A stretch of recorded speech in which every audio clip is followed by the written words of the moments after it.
What is Follistatin-344? Well, in this video, I'll explain how Follistatin-344 turns on the myostatin brakes for muscle explosion in animal models, doubling mass while reducing fat, but we'll also show, some of the reasons why it's not yet out on the market, why you don't hear about it a lot. I'll also show you how this Becker dystrophy trial, which was one of the first human trials for follistatin, boosted walking distance, but the problem was there were rash warnings at the higher doses. And then I'll even share with you how this bodybuilding gene therapy can sometimes, we can get ahead of the human data, and where maybe the long-term, slower, safer peptide version may offer more longevity muscle stacking. And so while we've got a lot to learn on Follistatin-344, it does seem to fit within that ageless axis to, improve muscle growth, help recovery, increase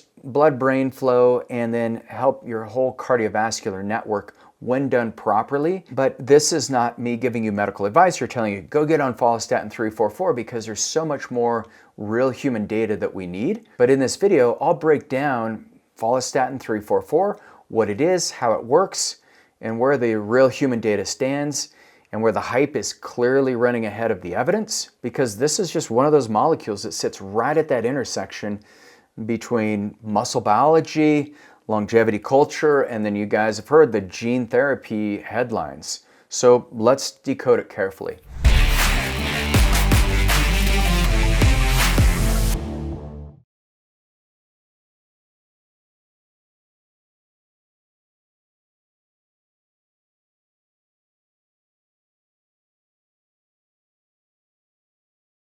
So I'm Regan Archibald, founder of Ageless Future.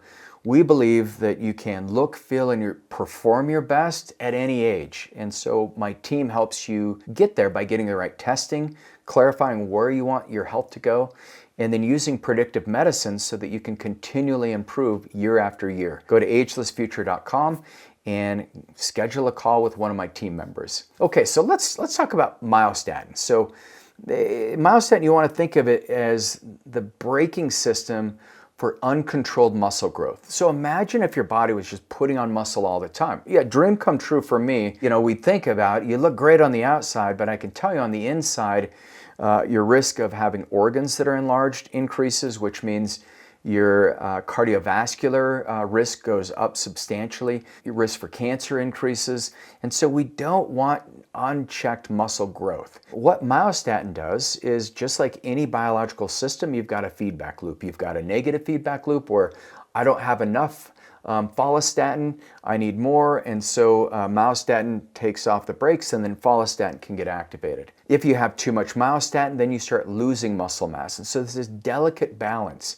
And a lot of people, they focus on like the growth hormone pathway for muscle building or testosterone, but this pathway, this follistatin myostatin pathway, is one that a lot of longevity enthusiasts and bodybuilders have been looking at. And now there's actually gene therapy where you can go and have myostatin downregulated. Now there's some risk with that, which we'll get into. And so if you're somebody who's like, man, I just can't make gains in the gym, well, this follistatin is really what you're looking to activate.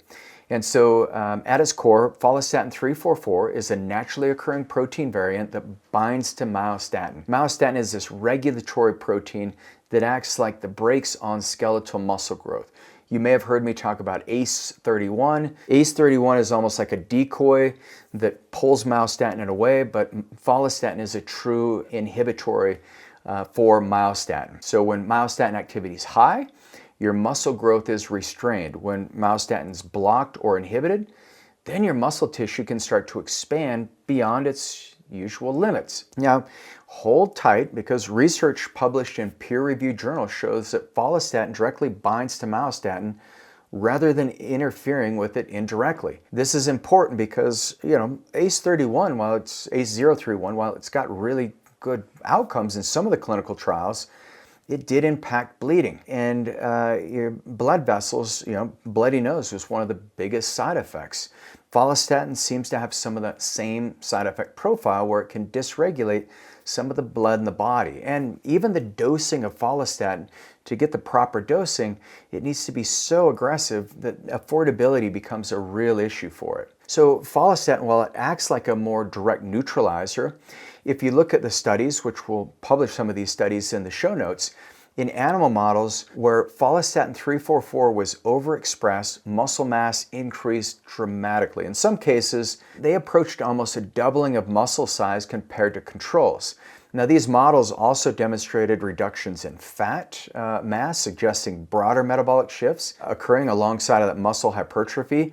But beyond just muscle size alone, follistatin appears to influence angiogenesis, and that's the formation of new blood vessels. Now, this is through similar pathways that like thymosin beta-4, TB500, BPC157, also are angiogenic, but what happens is that can enhance nutrient delivery and recovery dynamics in the tissue. Research exploring angiogenic pathways suggests that follistatin-related signaling may contribute to vascular remodeling, has implications beyond muscle growth, but for tissue repair and adaptation. But it's important that you clarify, these findings, which are mostly from animals versus, preclinical data in animals. We need to understand that, these are foundational for understanding the mechanism, but they don't always translate to humans. So let's talk about the Becker dystrophy trial. And so ACE-031 is another myostatin inhibitor,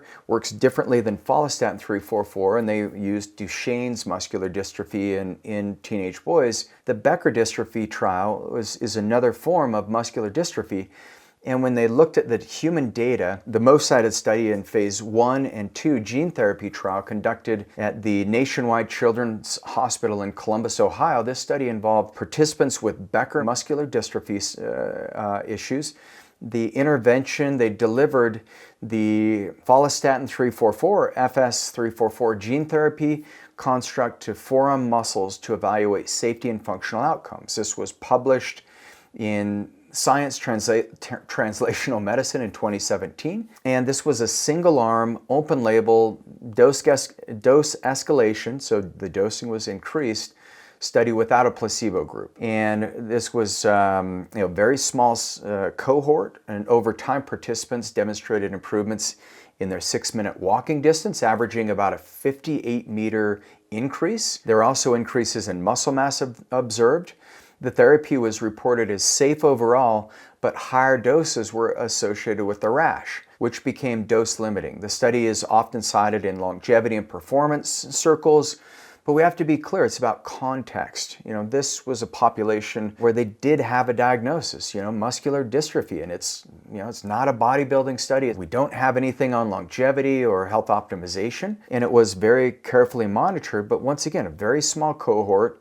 And at the higher doses, which is where you get the most dramatic improvements, that's where you also put yourself at greater risk. So yes, there's people who are dosing it at lower amounts, having some anecdotal responses, but in one study we found there was 10 bodybuilders who were on very aggressive dosing for a long period of time, and they had some pretty significant side effects when it came to muscle pain, bleeding disorders. So this is not something I would go jump on unless you have somebody who's looking at your labs. They understand how to cycle peptides and help you express follistatin in more natural ways, because there's so many great things you can do to express follistatin. One of those is just do Pilates. Anytime you're doing these isochronic holds where you're just holding in the same position, anytime you're doing pulsing when you're lifting, if you do the super slow bodybuilding, read the book by Doug McGuff, you can actually start triggering your body's own follistatin response. And so for those of you who want to go deeper and understand how you can turn on your follistatin, I would encourage you to go to agelessfuture.com, schedule a meeting with one of our medical providers to find out what's interfering with your body's ability to build muscle, have greater levels of health, and lower inflammation. So appreciate you watching this video. I'm Regan Archibald. I'll see you on the next one.